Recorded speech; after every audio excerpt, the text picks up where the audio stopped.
Football Tailgate SEC Preview Part 2. I'm Dan Watkins, John McKechnie here with me. As always, John, we are getting close to the end of August here. It is Friday, August 21st, as we sit here and we record Part 2 of our SEC Preview.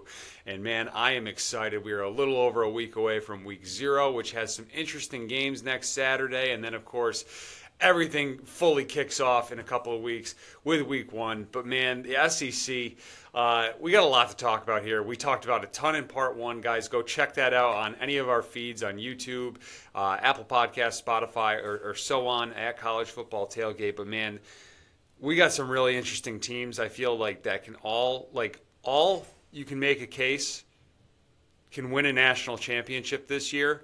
Or all four, the four teams we're really going to dive into also have huge question marks that can completely, things could go totally off the rails at the same time. And it's just the beauty of college football. Yep, that's why they play the games. You know, we've been crafting our takes for months, and all the fans of these respective teams have gone through all of the mental gymnastics of why this year is going to be different, why the way that last year ended won't happen again, how things are going to be better. Maybe repressing their thoughts about why things might not go so well in 2026 relative to last year. So, yeah, each of these teams have fan bases that have kind of battled their demons all off season, and I think everyone's just kind of frothing at the mouth, ready to go. Yeah, so we're going to dive into LSU, Ole Miss, Alabama, Texas A&M. We got some other schools we got to say some nice things about towards the end of the show, too. We're going to give you guys our favorite futures bets from these teams at this half of the SEC. We're also going to give out some predictions at the end of this show, too. But before we go any further, just want to say thank you very much for watching or listening. Don't forget to hit that subscribe button. We are College Football Tailgate on YouTube, Apple, and Spotify. Find us on any of those feeds. Or you can follow us on Twitter at CFB Tailgate 25 and also on TikTok at CFB Tailgate. And if you could do us a favor, just like the video too. That helps us out as we continue to build our show here as we head into our sophomore season doing this podcast here for you guys. So, John, the AP poll came out this week, the preseason AP poll, and I try not to get too hung up on it, but I do think there's always some interesting little nuggets you can take from it. And the SEC, to no one's surprise, pretty well represented here in this one, right? 9 teams in the Southeastern Conference are ranked heading into the 2026 season, including 6 of the top 11. So just quickly here, I'll read them off. Georgia comes in at 3, Texas at 5, A&M at 8, 9 is Ole Miss, 10 Oklahoma, 11 LSU, 13 Alabama, 20 Tennessee, and 25 Mizzou. So you got a lot of teams here in the top 25, but if you look a little closer, not a single SEC team received a first-place vote. Yep. So there's always something these days, right? And that's been the point of contention. That's the way that the Big Ten fans have been rubbing it in this week. You know, tons of SEC teams are ranked. None of them are viewed as the best team in the country, according to the AP. So interesting that it shook out that way. I mean, you've got Indiana and Miami, both of them ranked behind Georgia and Texas, but both of them receiving first place votes. Pretty interesting little move there. I mean, I don't totally disagree with it. I think it's going to be difficult for one of these teams to pull it off. I think that you've got teams like Notre Dame, Oregon, and Ohio State that I would view as your favorites to actually win it all. Like you kind of alluded to, there's some teams that you can certainly talk yourself into, and we're going to talk about those teams on this particular episode. But yeah, right now, I mean, I think it's fair. I mean, we're 3 years on from an SEC team winning a national championship. There's a bit of a culture change here going on, and it seems like the press has picked up on it. Yeah, it's definitely interesting. It almost kind of felt like nobody wanted to be that guy, right? To give the SEC a little bit of credit, right? It's like they're down. Let's leave them down there. Let's not give them. Kick them. Yeah, exactly. Let's not give them a first place vote. But I am actually a little shocked. Maybe it's just the people still have a bad taste in their mouth after hyping up Texas so much going into last season. That means it's I'm not doing that again. I feel that that's how I feel about Clemson. right? Even though like Clemson is not expected to have anywhere near the type of season that what they're expecting in Austin, Texas, but still just having that bad taste in your mouth. And like voters, writers, people can have agendas too. And I'm sure there's a lot of that floating out there as you take a look at the preseason top 25 rankings. And yet Penn State still skates by, even though they're playing a Big Ten schedule with Iowa State's roster. So we'll see how that goes. We'll see if they're 18 at the end of this. Yeah, I'm excited to talk about them too because Rocco Becht has an interesting setup here for his fall semester. We're going to talk, I think, a little bit more about course workloads and stuff like that coming up later on when we talk about a couple of quarterbacks in this conference. But let's just get right to it because I'm so fired up to talk about LSU, Lane Kiffin. Right, the Lane Kiffin era is finally going to kick off, John. It feels like it's been years since we've seen Lane Kiffin on the sideline coaching a football team, but in reality, it's been, 8 months since the Egg Bowl? Was that the last time we saw him? Thanksgiving weekend last year? Right.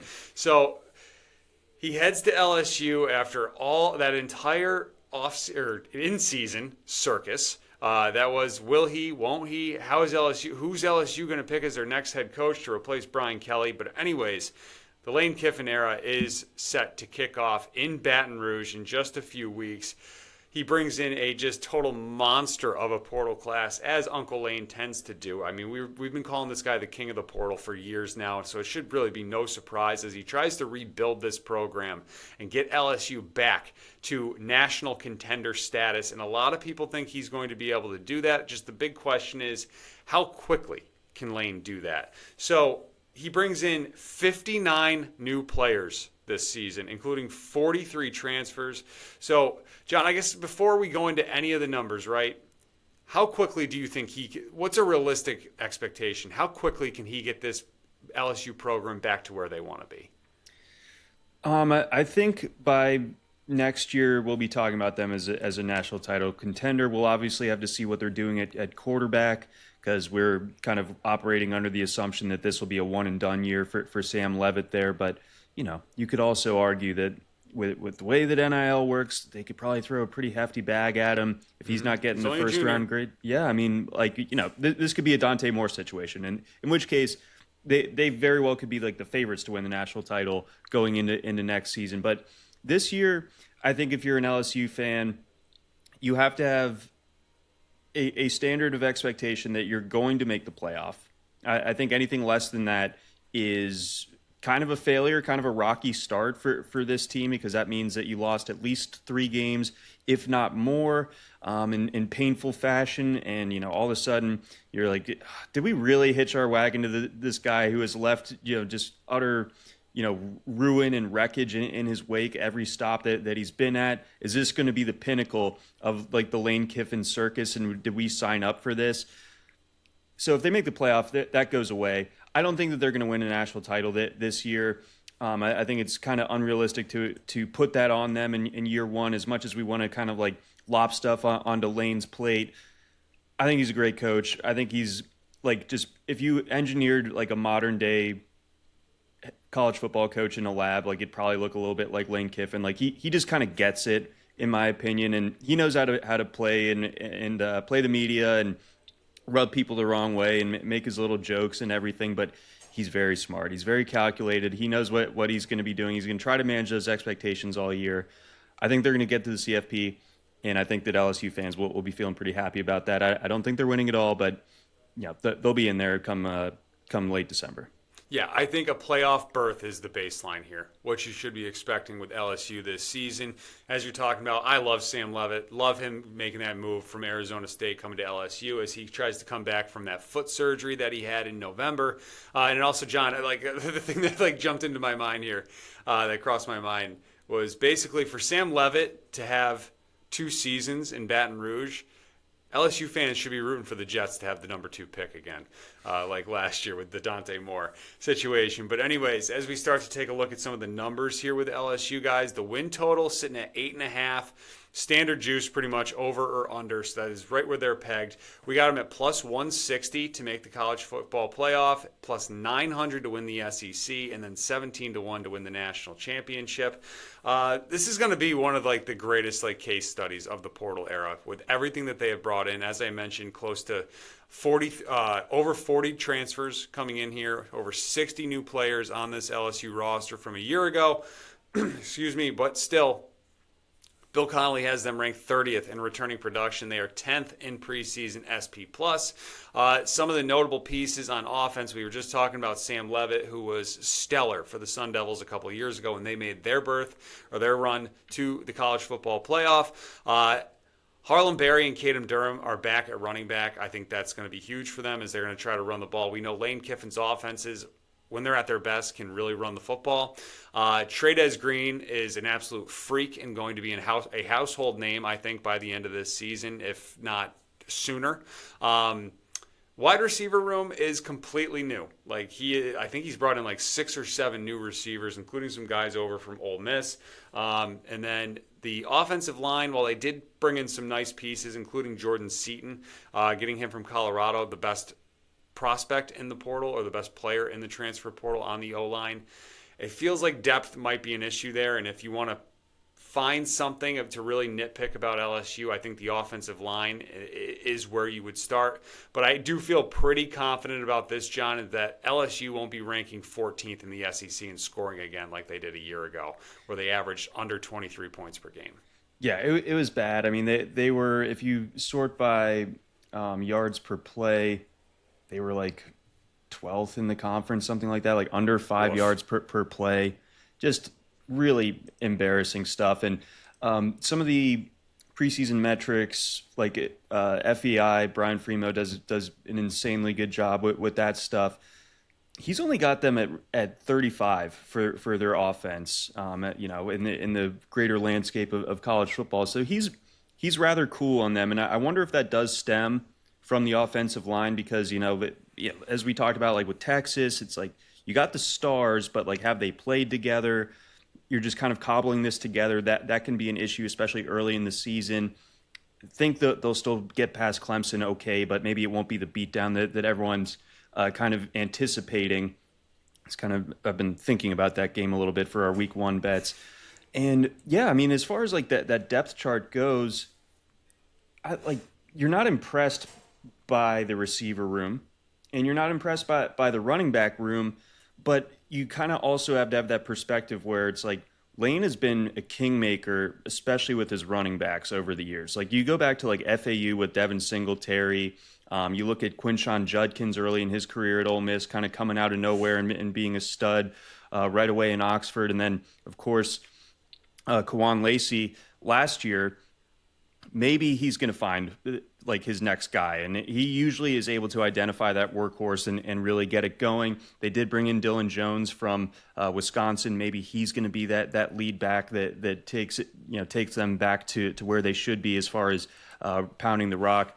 Again, not super bullish on the receiving core, but Trey'Dez Green, it's like a choose your flavor thing. Like it's either him or Jamari Johnson are the best tight ends in college football. Both just freakazoids. Really excited to watch both of them play. Trey'Dez Green, appointment viewing in my opinion. Yeah, I totally agree with you. He might be one of the leaders in touchdown catches, I feel like, this season. Definitely in the red zone. Just a total weapon there. And like another question there with the offense, entire new receiver room, portal quarterback, bunch new pieces on the line. How quickly is that chemistry going to form? I think that's a huge kind of like an under the radar thing here as Sam Leavitt tries to adapt with his new receivers and get on the same page as them as we head into the season. And then defensively, this defense I think should be really good. Maybe not like one of those classic LSU defenses that we're accustomed to from over the years, but I do think they're going to be very good. I believe Whit Weeks is like the only returning starter from a year ago that was for LSU anyway. But they did bring in some big time portal ads at all 3 levels, including Princewell. I'm going to butcher this name. Uman Mielen at the edge, but he had 9 sacks for Ole Miss a year ago. DJ Pickett at corner. What number is he wearing? I believe he's wearing number 5. This whole thing, 5 exactly. I don't want to say it too many times because Jaden Daniels might come after us, but we could use that publicity if we could.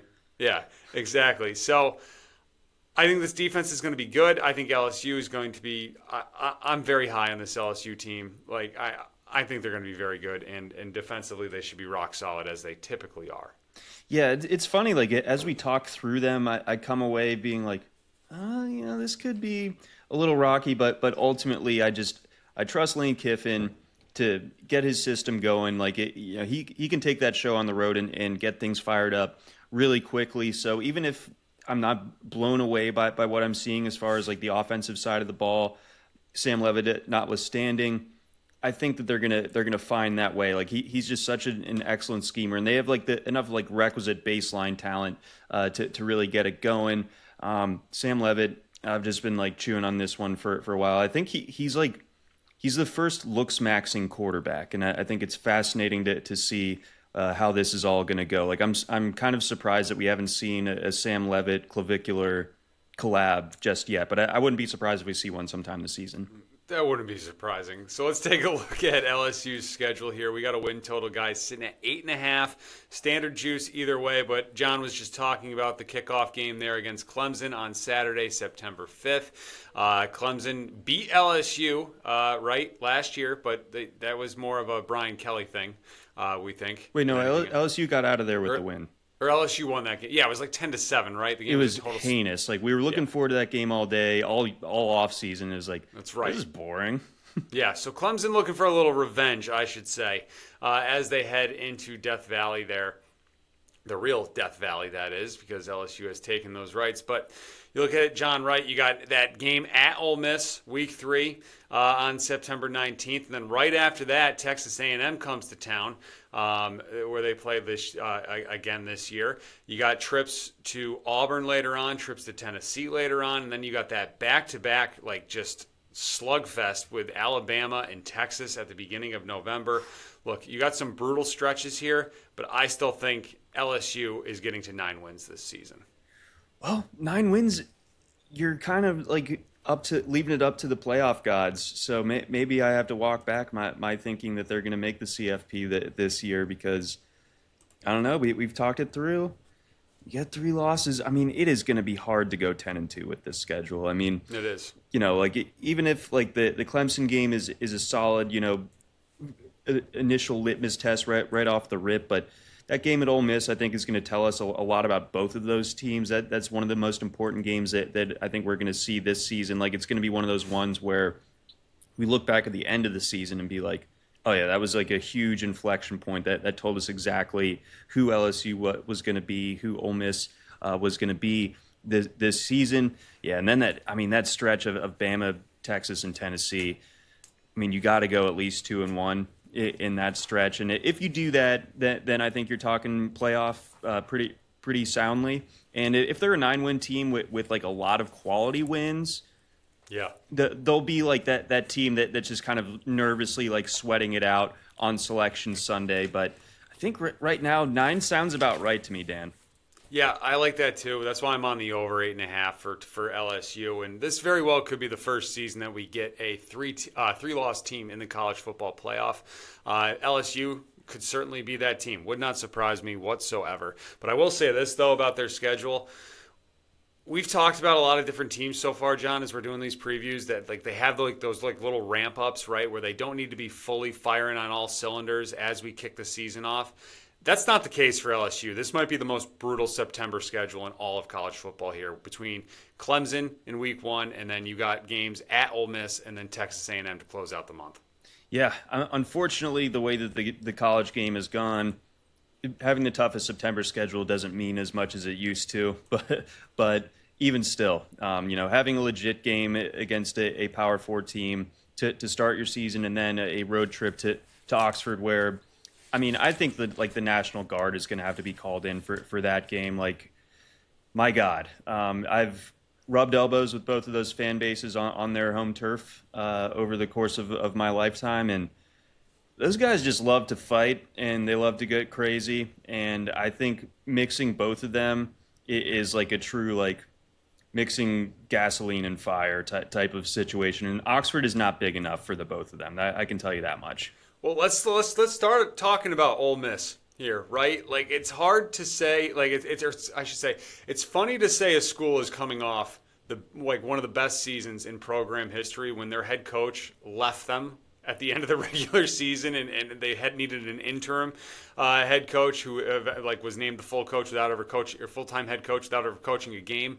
as they made their run through the playoff. But that's what Ole Miss did in 2025, one of the best seasons in school history. How do they build on that? Well, a big way and a big piece to building on 2025 is getting their quarterback back, Trinidad Chambliss. He will be under center again for the Rebels this season. It's a huge start, right? Chambliss comes back. Pete Golding is the full-time. He is the head coach, right? And it's just like that big question that we've had. Was that run in the playoff where they made it to the national semifinal? Was that run just a sugar high and rallying around their new coach and all that and rallying around each other with Lane leaving them at the altar essentially as they went into the playoff? Or is this really what Ole Miss is? Is this what this program has become? So the odds makers, guys, have Ole Miss sitting at a win total of 7.5 this season, which is heavily juiced to the over at minus 166. They are plus 1150 to win the SEC. They're 2-1 plus 200 to make the college football playoff, and then 30-1 to win the national championship. Bill Connolly has them 28th in returning production and 15th in preseason SP+. And what you need to know and who you probably already know, as I was mentioning, Trinidad Chambliss is back at quarterback, Kewan Lacey is back at running back, and they bring back 3/5 of that offensive line from a year ago. But, John, they are replacing a lot in that receiver room. So it's going to be interesting to see. But, I feel like just with how good Chambliss is, you should be excited if you're a Rebs fan heading into this season. Yeah, for me, something has to give. Like there are so many of these SEC teams with a lot of potential to do big things. Not all of them are going to get there, and I am kind of circling Ole Miss as one of those teams that is going to fall a little bit short this year. I'm fully convinced that Trinidad Chambliss is a baller of the highest degree. That guy is unbelievable, and then having the combo of him and Kewan Lacey, that is very difficult to defend. But I think that Lane and Charlie Weiss running the show there last year, kind of maximized everything. And I'm not sure that they're going to have that same level of just wizardry going on as far as the sequencing and the play calling to get all those explosives and everything. Trinidad can kind of just sit back there and make magic happen on his own. That's kind of separate from whatever play was called, of course, but I think it's going to come back down to earth a little bit this year. And then there's some talk from Rebs people that the defense is going to be as good as it was 2 years ago. If that's the case, then I bite my tongue and everything I've said right there is moot, because their defense was a top 10 type of unit a couple years ago. They were unbelievable. They got after the passer about as well as anybody. I went to that Georgia Ole Miss game where they kicked the absolute crap out of Georgia, and if that defense is anything like that, all of a sudden the Rebs absolutely have a chance to really make some noise this year. But where I'm sitting right now, I think a slightly less efficient offense plus a defense that needs to live up to whatever hype that might be. I'm gonna call myself a little bit of an Ole Miss skeptic here in year one. And I was talking to my Ole Miss buddy last night that lives in Canada, of course. And he was wondering if Golding's the guy, and last year was such a kind of a magical run in the college football playoff, and I'm I think the guys just love Pete Golding, and I think that there's something that counts for that. But I was also thinking, did they love Golding, or did they just really hate Lane Kiffin that much at that stage? I think both are you can make really good arguments for both. Yeah, absolutely. And so I want to be skeptical about Ole Miss too. Right, especially with this receiver room where they're replacing over 3,000 yards of receiving going into this season, which is huge. That does seem like a lot, right? But then, every time I'm starting to think I don't know, Ole Miss, the regression's probably coming. I just have this other thought in my head is that Chambliss is just so damn good. And he's going to be able to mask a lot of problems and buy them a lot of time. And the way he can just escape and avoid taking sacks, as you well know, after what we saw in that Sugar Bowl game, that's going to be able to buy them so much time here. And like he's going to ball out, and I think he's going to make some guys into much better players at receiver. Deuce Alexander, I know, is getting some rave reviews through camp so far at the position, and then you got Kwan Lacey at the running back spot too. Defensively, right, they lose. Prince Will. Yes, Prince Will. Yes, Prince Will U has left and gone to LSU, but Golding goes into the portal, brings in 4 edge guys to try to recreate that pass rush there too. Like, I don't know, Ole Miss, they're very interesting. I see why this is a very, very heavily juiced 7.5 with them. So let me just pull up their schedule for us, guys, so we can take a look. We know we got that LSU game coming up here in the middle of September, but no layup, I should say, for Ole Miss to kick things off as they open up with Louisville, which is going to be a sneaky, really fun Week 1 game here as I pull up their schedule. Ole Miss has been really good in Week 1 spots. John, I don't think they've lost a Week 1 game since 2020, I believe I heard the other day. But anyways, you're playing Louisville at a neutral site. That's going to be a lot of fun. That's the Sunday night game of Labor Day weekend. But you look at this here, right? We got a 7.5 for the win total. You got trips to Florida. You got trips to Texas. You got another trip to Oklahoma. Georgia goes to the Grove. Mizzou comes down. LSU, obviously. Do they get to 8 wins? I feel like 8-4 is going to be where they're at, but I'm not comfortable laying that juice though with this team. I'm not either. The minus 166 is a lot to put down on a team with like this many question marks and like this wide of a range of outcomes, especially when you look at that schedule. That Louisville game, isn't that like the only ranked game that we get in Week 1? Like that ranked unranked, like that's, again, I'm shaking my fist at college football right now about that. Are we still going to be insanely stoked for Week 1? Of course, but come on, like it's got to be a little bit better than this. And it's Sunday. So we got to wait all weekend. Come on. But I think, you look at this, 8 wins, like you said, sounds about right. But like that's not making the card for our best bets for this quartet of teams. I'm not giving out minus 166, and that's no fun. Yeah, definitely. And you got a couple of really tough stretches in there too. I mean, look, like I don't know, like from a gambling standpoint, right? I'm looking at that letdown spot, Week 4 at Florida. Like I'm looking to take the Gators there in the swamp, at least if they should be getting some points in that. Got them last time. Exactly. It cost them a playoff berth.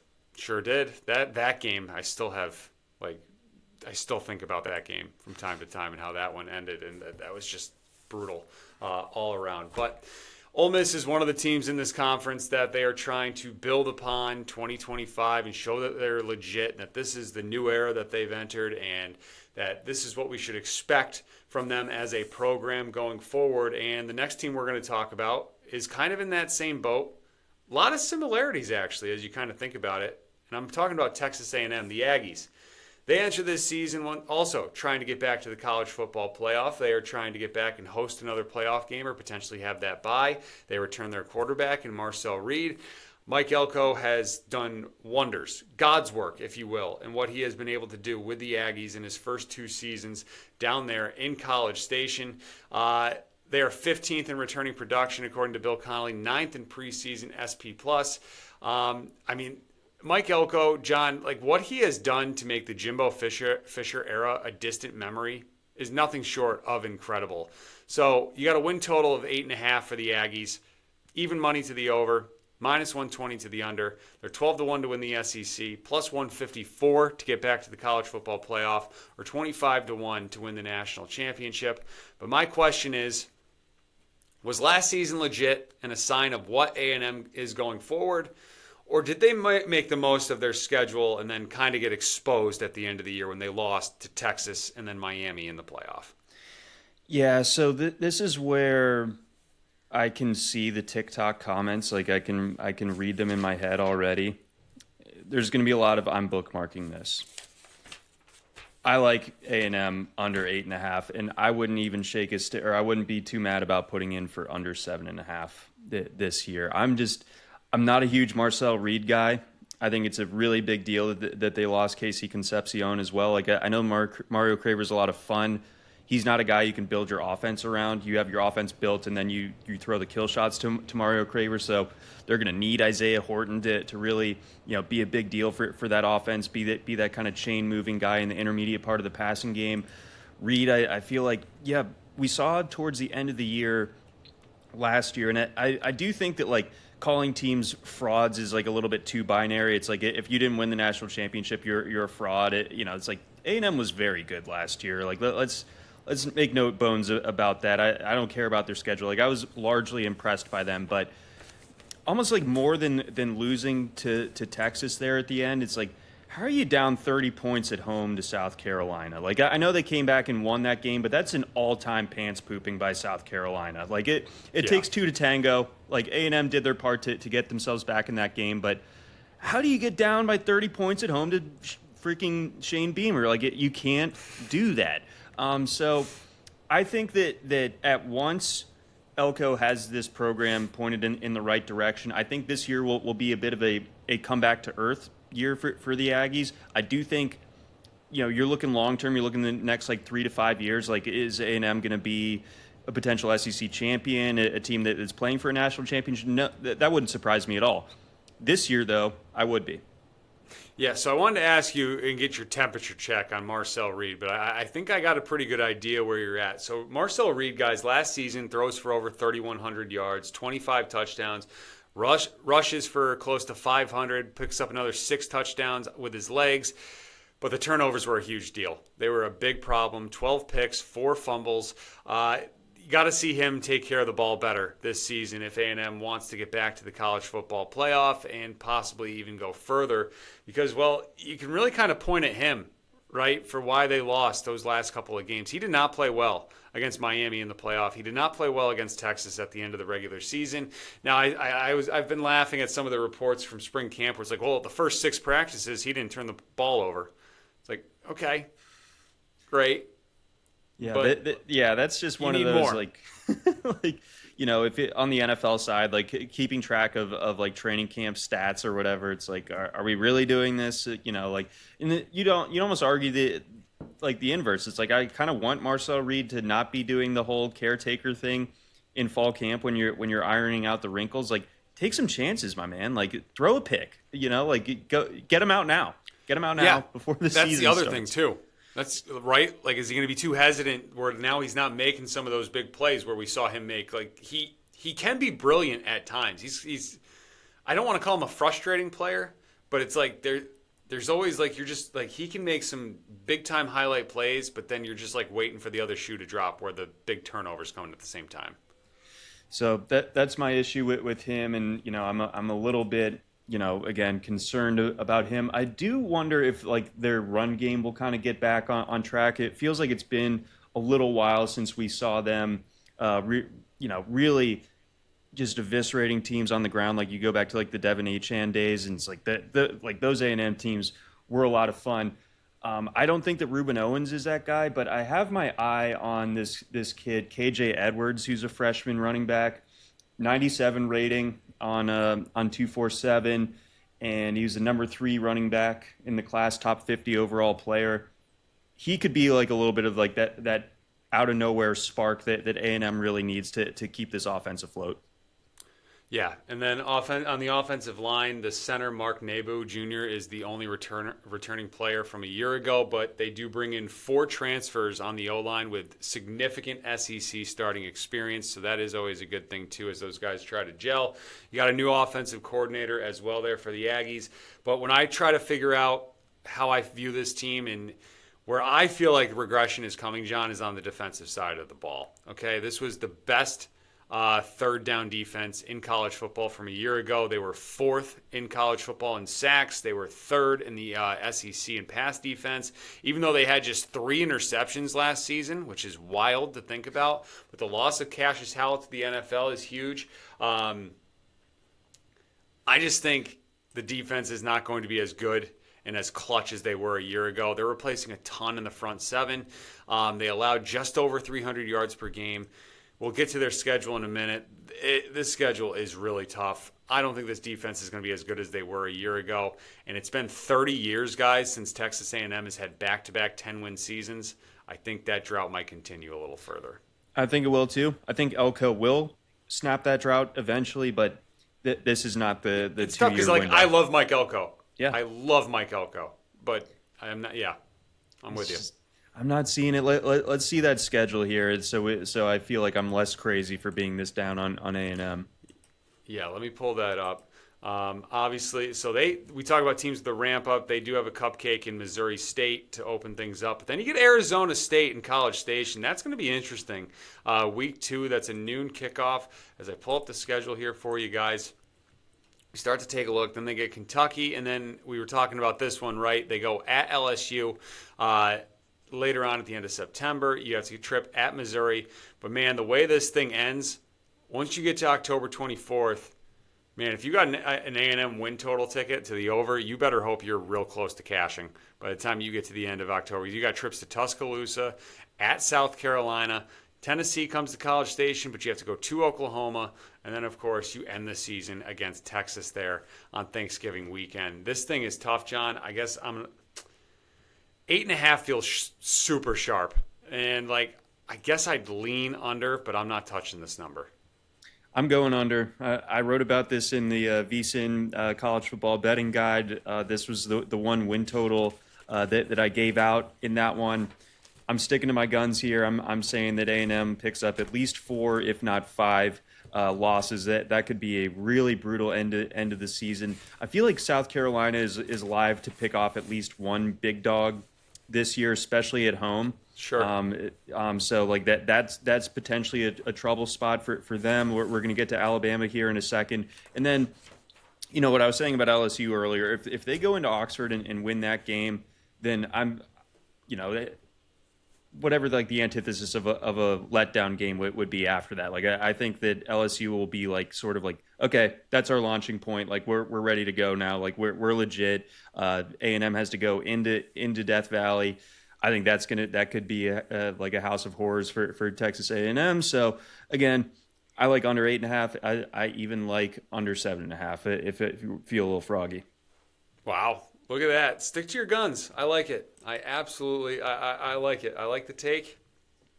We'll see how it plays out. That Arizona State game is interesting to me just because I'm really curious to see what Kenny Dillingham's going to be working with here and how that team's going to travel to College Station in week 2. I think that's a sneaky big spot, and we'll see how locked in A&M is and if they're ready to go. Cutter Boley, come on down.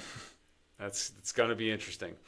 So moving on here, we got one more team to talk about. And, John, for a lot of programs across the country, if your coach is entering his 3rd season and he's gone 20-8, he has made the conference title game, he's made the college football playoff. It's pretty good. Would be a pretty good start for the first couple of years as you look to build on that heading into year 3. Except for Alabama is not most programs. And Kalen DeBoer, well, he is not getting that the benefit of the doubt, it feels like. What is the temperature check? You talk to some Bama people. How do they feel about Kalen DeBoer? It's a very interesting situation, I feel like, as they head into 2026, just because, no one was going to be able to perfectly replace Nick Saban. And I feel like DeBoer's been good, but he should be doing more, if it makes sense. I guess. Does, because the way things were that everyone got used to under Saban is they can do the thing that the Patriots, Tom Brady, Bill Belichick era, where they're not going to make the mistake. They're going to let you make that mistake, and they are going to kill you for it. Now Alabama is far from that in the sense that they are rather mistake prone, and they can't bully you around the way that they used to. We were talking about LSU and their lack of a run game last year. Alabama was right there. I think I was looking at just sort of a basic just rushing per game. LSU and Alabama ranked 125th and 126th in running the ball last year. Inexcusable. And it's not like they had a theoretical lack of talent. A.K. Deere was supposed to be a guy. What's his face? Jam Miller was supposed to be good. Yep. Daniel Hill, kind of a gimmicky guy, but I don't know. I feel like Saban would have turned him into a Derrick Henry type of guy, but it didn't really materialize that way. So, yeah, I mean, I think that it was always going to be this way for the Saban successor. It's sort of a sacrificial lamb type of job in the sense that like you're not him, you're just not. And now we're in year 3 for DeBoer, so like there are fewer and fewer players, and it's becoming more of a reflection of DeBoer's program, and I think that's concerning. But I do think, and we'll get to this, that Alabama has mentally broken me so much over the years that I'm kind of feeling good about them. But let's continue here. Yeah, we definitely got to dig into that because I feel like I'm getting like secondhand smoke off you from that, and like it's like kind of like affected me and how I view this team too. We'll get to that in a few minutes. I do want to read this one little snippet from Bill Connolly's SEC preview. DeBoer has lost as many games in 2 seasons, 8 of them, as Nick Saban lost in his final 5. Bama ranked either first or second in SP Plus for 13 straight years under Saban, but they finished 20th last year and looked like a playoff team for only a few weeks in late September and October. So really interesting. Like that, Alabama, they did get to Atlanta last year, right? They did win a playoff game last year, right? But it just feels like that whole season was underwhelming when you look back at it and like take a step back. So Alabama heads into 2026 with a win total of 8.5. Minus 125 to the over, plus 105 to the under. They are 8-1 to win the SEC, plus 154 to make the college football playoff, 25-1 to win the national championship. Here's a surprising stat for you guys. They are 90th in returning production, yet they are 11th in preseason SP plus. There are so many question marks around this team, especially on offense. And like, I want to hear from Alabama fans how they feel about this team going into the season. But you look at this offense, John, right? We don't know who the quarterback is right now. Is it going to be either Keelan Russell or is it going to be Austin Mack, who Kalen DeBoer has just dragged across the country for 4 years? Yeah. That poor kid. The running game, is that going to be any better than it was a year ago? Like, I feel like they don't really have that like household name right now in the backfield that we're accustomed to with Alabama. And then Ryan Coleman-Williams, new name, new number. Can he get back to that guy that he was from a couple of years ago? So there's just so many questions on offense that I just like, I don't really know what to make of them right now, other than to just kind of say, well, it's Alabama. They're going to figure it out. Kalen DeBoer's a great coach. Ryan Grubb's awesome as an OC. They will figure it out. It's just like, I don't see where the answers are right now. The answer to me, it all hinges on this, and this is where my neurosis starts to come in. I'm pretty sure that Keelan Russell is the truth, and that scares me. Because if you have one of the best quarterbacks in college football, you're going to have a chance every single week. You're going to win some big games. You're going to be in the college football playoff. And I'm of the opinion that Keelan Russell is that guy. Do I have like empirical evidence of that on a college field? Not yet. But my God, it's like, imagine if you had Jalen Milroe with like Ty Simpson's passing ability. Like it just feels like he's just got it going on. Like he's such a beast. He looks like he's built in the lab. Like he's got some Jalen Hurts to him. Like just real strong dude. Man, like if he is as good as I think he is, and all of a sudden all the question marks about Alabama this year, they become less important just because he's just like, he's got like this gravitational pull. Like he is just a force of nature out there. If that's the case, then it doesn't really matter that like Daniel Hill and EJ Kroll are pretty mid in that backfield, because teams are going to be scared as hell of Keelan Russell, pulling the ball and running on them. So I think just inherently the run game will be better because they don't have Ty Simpson back there. Like they need a running quarterback. That's very obvious to me. I know that like Grubb's best teams at Washington did not have a mobile quarterback, but I think you got to adapt to what Keelan Russell brings to the table. I think you use that, you leverage that, and all of a sudden you've got like a pretty scary looking offense. Ryan Coleman-Williams is such an enigma. He's sort of like what Brian Thomas is in the NFL, where Brian Thomas, his rookie year, I think like only like 4 or 5 guys have ever, or at least going back to the 90s, have had 1,000 yards and 10 touchdowns. So that was his rookie year, and he's just completely lost in the sauce last year, like completely invisible. This feels a lot like Ryan Coleman-Williams' career path so far. Like he was just like, who the hell is this guy? Like, do they really have another Jerry Jeudy, Devontae Smith, Julio Jones type guy? Like, this is not fair. How do they keep getting away with this his freshman He year? was literally walking on air. It was preposterous, and trust me, I bore the brunt of that in that one game. But like last year, like Jeremy Bernard was better than him. Isaiah Horton was better than him. Sure. Like Coleman Williams was largely invisible down the stretch last year. So who is that guy? Has he had a proper mental reset this year to get back to maximizing how good he can be? Because I'm convinced that the talent is there. You don't do the stuff that he was doing as a freshman if you suck. Yeah, but he's got to get it going because if he doesn't, then you've got bigger questions here about like how high the ceiling for this team is. I think we have reason to believe that Latsier Brooks is a pretty big problem for teams this year. He looked really, really good as a freshman last year, and then I was taking a look last night, and this freshman C.D. Morgan, he looks like he might be kind of like that next like out of nowhere Alabama freshman who's making big plays all the time. So that's kind of what I'm looking at as far as this group of pass catchers. So ultimately, I've been down on some of these teams that we've talked about today. By extension, I'm up on Alabama. Yeah, the big thing, though, with Coleman Williams is the drops, right? He's got to figure that out as he enters his third season. Bill Connolly notes in his preview that for a high-volume receiver, he had the worst drop rate in the country at 13%, so that's got to change. Everybody really likes Latsier Brooks a lot. I know you've talked about him a bunch on this show since all throughout the year last year and going into this season. But I do think a lot hinges on the running game. Right, so Alabama averaged 3.4 yards per carry in 2025. That is their third worst mark since 1970.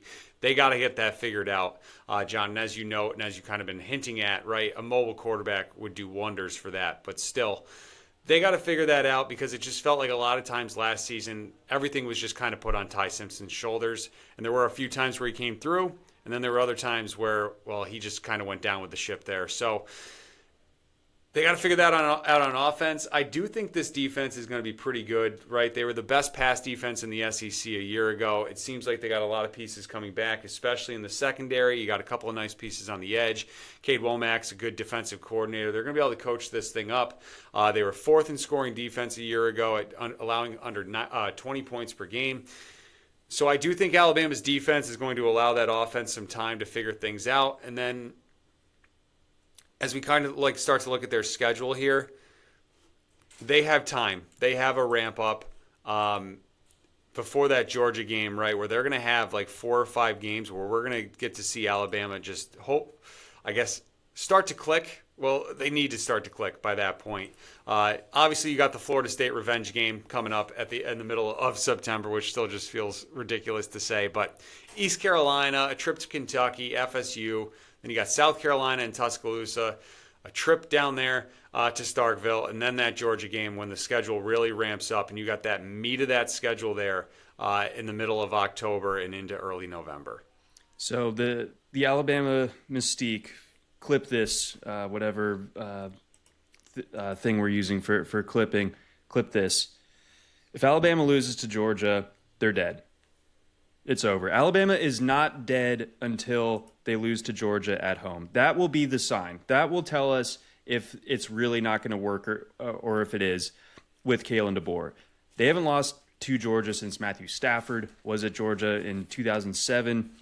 I think it was the overtime game.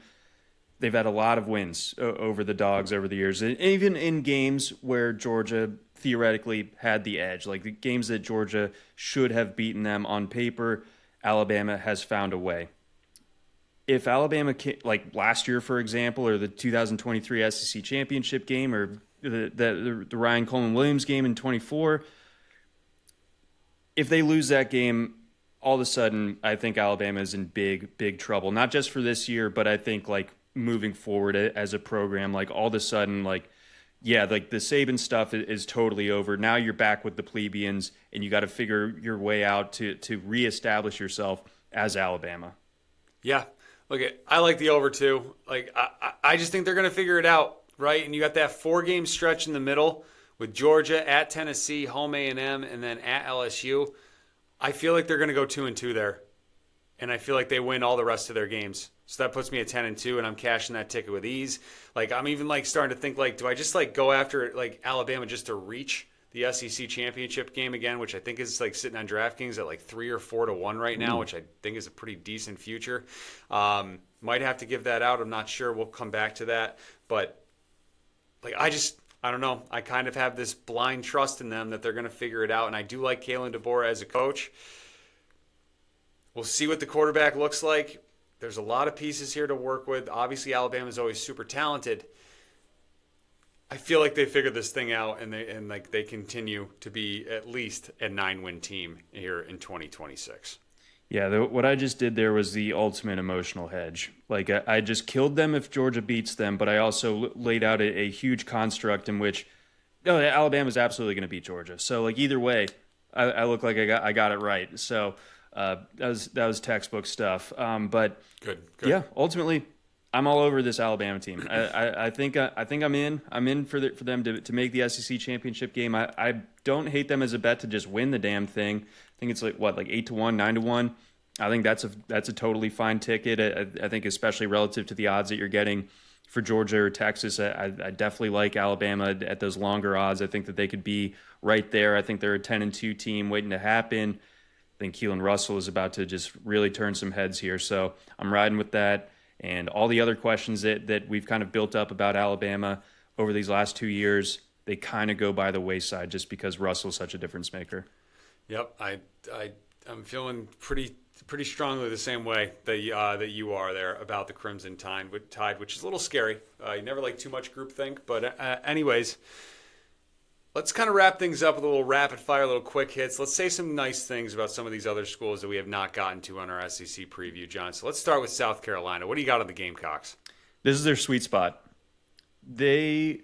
Anytime that they get some buzz and some spotlight, when the block gets hot in Columbia, God, do they crap themselves. But when everyone forgets about them, that's when they start to do some stuff. I mean, nobody was talking about them going into 2024. Like, after Spencer Rattler was gone, it's like, well, they got to rebuild with this quarterback who wears glasses. Like, what is all this? Lenore Sellers, when he's on, is sick. Like, he's unbelievable. So they're lucky to still have him. Usually if a career arc goes a certain way, like it has for Sellers, great first year starting, last year, big disappointment, he's going to go. He's going to go somewhere else. Instead, obviously he's being paid handsomely too, but he's there. He's still there. They still have one of the best, edge presences in Dylan Edwards, although I think he might be a little bit banged up, so that could be an issue. Sure, yeah.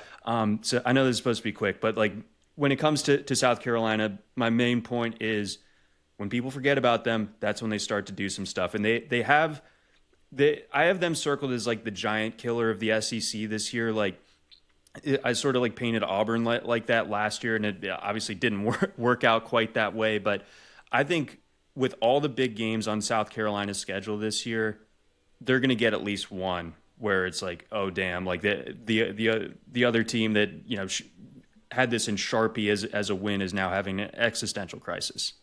Yeah, look at Lenore Sellers is living the life, guys. I don't know if you've seen this, but like his semester is set up where, yes, he's the starting quarterback for South Carolina, but he doesn't have any classes, and he is only doing an internship at the local driving range. So, I mean, it does not get much better than that for Lenore Sellers. But, yeah, John was just hinting at it. A lot of star power on this team still with Sellers, Dylan Stewart off the edge, and then Nick Harbor is a stud at receiver.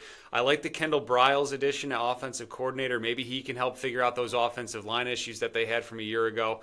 And then if all else fails, it is an even-numbered season for Shane Bieber, and things go well in even-numbered years down there in South Carolina.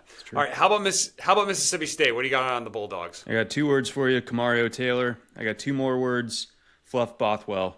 Other than that, I think it's going to be a rough year in Starkville. We love our friends at the Pony down there. Good folks. Hope we get some more biscuits and gravy type events this year, but they're going to be fun to watch. If Kamario Taylor is as good as I think he is, then all of a sudden you're talking about a Miss State team that, kind of is reminiscent of like the Nick Fitzgerald teams or something like that, where it's like maybe they're not beating you, but like, God, they scare the hell out of you. So I think that they could do that at least a couple of times this season. Wouldn't stun me if they win the Egg Bowl this year. So, Miss State, I'm leaving the light on for you guys. Yeah, Kamario Taylor's a lot of fun, guys. He won the SEC Freshman of the Week award twice last season. He also ran for over 400 yards despite not really getting much playing time until November. So really interested to see what he's going to do with a full season as the starter. And then, yeah, Fluff Bothwell, what a name. That is like a Star Wars name if I've ever heard it, but just transported into college football. And Mississippi State just feels like the perfect spot for a guy named Fluff. Anyways, so how about Vanderbilt? Can I start with this one? Please. Like, what Clark Lee has been able to do, nothing short of amazing, right? Like, what he has done at Vandy has been incredible, and the Diego Pavia story has been incredible, and like it seems like they have the perfect recruit to replace Pavia in Jared Curtis, who flipped from Georgia to Vandy there. But I can't really find much else positive to say about Vanderbilt going into 2026. Like everything I feel like the arrow is pointing firmly down, and I'm strongly on the under 5.5 wins for the Commodores. Yeah, I mean, like, Jared Curtis is such like a political win for Vanderbilt. Like they went toe to toe on the trail with Kirby Smart and they won for a quarterback, for a 5-star quarterback. Like that's a big deal. Like that. Yeah. If you told somebody 5 years ago, 6 years ago that like Vanderbilt would do that, like you'd be like, what are you on and can I have some? So for them to do that is massive. We'll see if Curtis is the real deal or not. Obviously, I'm rooting firmly against that young man. He makes more money than me anyway. I'm allowed to do that. This is an opportunity for Clark Lee to prove that this is sustainable. Like that, are you a Diego Pavia merchant? I think it is Vanderbilt's opportunity that they get to prove one way or the other. And then I'll shout out a Junior Sherrill. He's a really fun player on that offense. So keep an eye out for him as their top receiver. And how about Arkansas? Arkansas brings in 60 new players this season as they try to wash off the stink of what was 2025 and the end of the Sam Pittman era and the return of Bobby Petrino for a little bit. Ryan Silverfield is a really good coach, guys. He went 50-24 in Memphis. But, I mean, I think it's fair to ask, did he take the right Power 4 job? Because I think he had other offers out there. But he goes to Arkansas as he's trying to rebuild this thing. Rodney Harrison's son, Christian, transferred in. Hey. That's nice. Okay. He's a nickel corner / a safety from Cincy. But, yeah, this is another team that I'm going to be on the under on, even though it's only a 3.5. Like, I don't have high hopes for Arkansas. Yeah, my one good thing to say about them is good luck. Good luck. I really... Woo pig? I'm sorry. Woo pig? I'm sorry that this is about to happen to you. All right, very good. All right, let's. How about some best bets for the teams we talked about today? What's on your card? I like Alabama to win the SEC again. I think that's 8-1. Let's go with the under on Texas A&M on 8.5, and let's go with LSU. What do we do? Is there a number out there for an exact 9? Whatever the odds. Exact. I don't know about that. I mean, there might be. I don't know. DraftKings has so many things now. Right. If that's out there, I like that. I think that's the sweet spot for them. Right there at that 9 number, and whatever the over is for South Carolina, I think I'll jump in on that as well. I just think that Lenoris ain't going out sad. I don't see that happening. I like that. All right, I'm going to go LSU over 8.5 at -115. I'm going to take the Tigers, to make the college football playoff at +160 as well.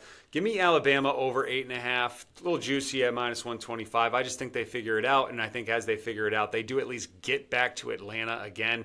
So give me a +330 to make the SEC title game. I'm going to go Vanderbilt under 5.5 at +110, and then Arkansas under 3.5 at +134. So that is my ticket for these teams as we wrap up our SEC preview. And without further ado, John, it's prediction time. All right, let's get to our predictions here for the SEC. Who is your champion in 2026? It's Texas. Not happy about it, but I figure that the sooner I accept my fate, the better. How about your dark horse? My dark horse is Bama. I think technically that counts. They're 8-1 for crying out loud. Feels so gross. Doesn't that just feel so gross? They're not allowed to be the underdog. Like this is not right. But That would be my dark horse team. I don't think if you look any further down the board that I can really talk myself into any of those teams actually contending. I will say, as far as like teams that can outperform expectations, be pretty scary by the end of the season, Tennessee and Florida would be my picks for that. Any Heisman tickets in the SEC? Keelan Russell, man. Like I'm just going in. So hopefully I'm just mushing Alabama into oblivion. Favorite transfer? Favorite transfer? Pass. Come back to me. What's yours? All right. I'll give you mine in a few minutes. How about a favorite regular season matchup? It's got to be Georgia-Bama. Georgia-Bama or Ole Miss LSU. Those are both going to be great, and I think we could also have absolute war with Texas and LSU. So LSU is just sort of the epicenter of fights and stuff, and that game is going to be so insane. I can't wait for that.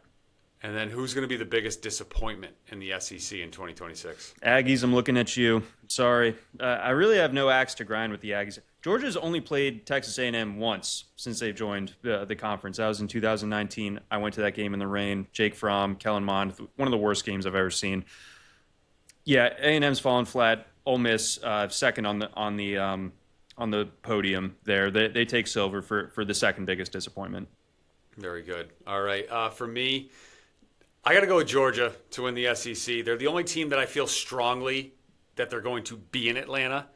And I realize I say this, as I just said, I am like considering and giving out a future for Alabama to reach the SEC title game, but I feel very convicted that Georgia's at least going to be there. It's been, 5 straight years that they've been in that game. Yeah. So I think we get to 6 there with the schedule and everything that they bring back. My dark horse is also Alabama. It just feels so gross, but what if everything hits between the quarterback and the decision? What if Ryan Coleman-Williams regains his form from a couple of years ago and they establish a rushing attack to go with a really good defense? I think Alabama's got some big things coming here in 2026. Heisman tickets, I think you got to start with Trinidad, right? At 13-1, feels like a pretty decent number for someone who's going to have to do everything. And then also, same lines, what if Marcel Reed doesn't turn the ball over as much? 27-1 for Reed as a Heisman ticket. I feel like that's not terrible. No, it's really not. It's a big if that you're talking about there. But if it's answered correctly, then Marcel Reed's gonna have a monster year. Are you kidding? Of course. Yeah, sure. And then transfer, hopefully I can maybe give you some inspiration here. I got to go with Sam Leavitt. I've been talking about Sam Leavitt going to LSU since this thing happened back in March. I mean, this is the latest transfer quarterback, guys, that I think is just going to be an absolute stud in Uncle Lane's system. We've seen him do it with Jackson Dart, and I think Sam Leavitt's even better than Jackson Dart. So give me Sam Leavitt as my favorite transfer. Do you have any thoughts for a transfer pick? That's definitely a huge, impactful one. I think the rich get richer at Texas. I think it's hard to choose between these two, but it's Cam Coleman or Hollywood Smothers for me. Sure.